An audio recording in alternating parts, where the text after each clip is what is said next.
Come on. Really?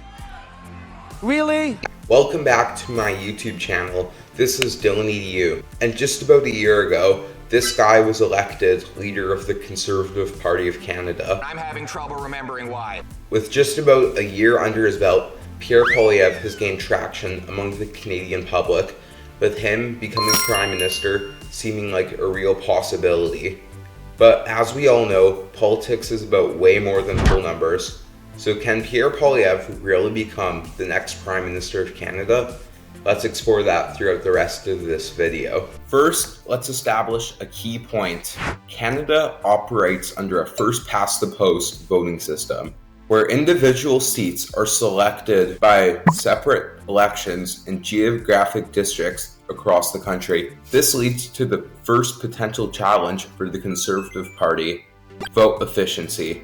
The core Conservative message, often associated with less restrictive policies for the oil industry, resonates strongly in western regions of Canada, where public transportation is of less access and there are more oil jobs. This popularity has been bolstered by conservative-leaning tendencies prevalent in the West. However, despite this widespread support, the first-past-the-post system can sometimes translate into fewer seats for the CPC, despite higher overall votes due to the concentrated nature of their support. Look at this riding. The Conservative Party won over 70% of the votes here.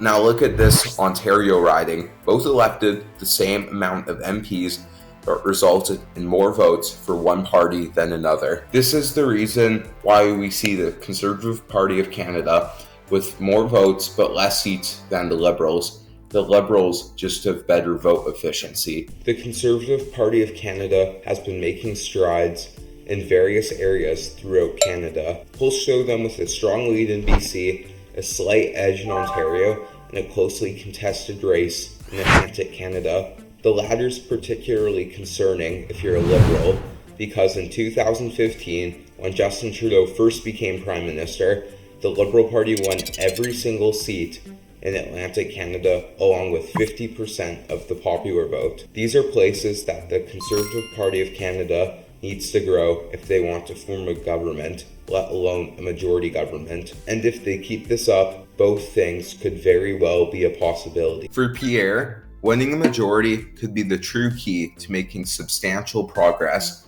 and potentially becoming Prime Minister. This is due to the natural alignment between the Liberals and New Democratic Party, or NDP, which could lead to them forming a coalition if their combined seats were to outnumber the Conservative Party of Canada's. Poilievre, in the event of a minority government, might look to form a government with Bloc Québécois support on confidence motions.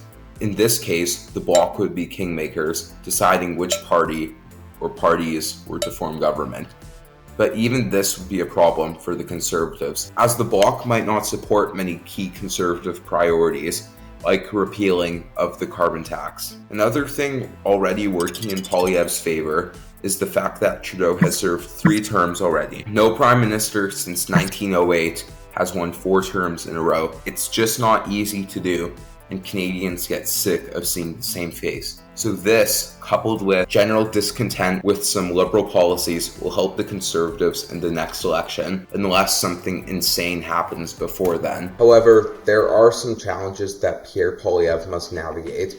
He has had his share of controversy, mostly involving his support of the Freedom Convoy, in which he supported Canadians who didn't break the law while they were protesting. But the controversial nature of the convoy could very well be used by Liberals to paint Pierre as an extremist. Furthermore, images of him alongside controversial figures could also be used as ammo for negative campaigning by the Liberals, who have a reputation of employing such tactics. Despite these hurdles, Poilievre has managed to gain momentum over the past year as leader of the Conservative Party. While he occasionally trails behind Trudeau in personal popularity polls, this is not uncommon for challengers facing an incumbent Prime Minister who enjoys greater name recognition. The dissatisfaction with the current government, coupled with Poilievre's growing popularity, positions himself as a strong contender for forming government if he can effectively channel the discontent and capitalize on the prevailing sentiment.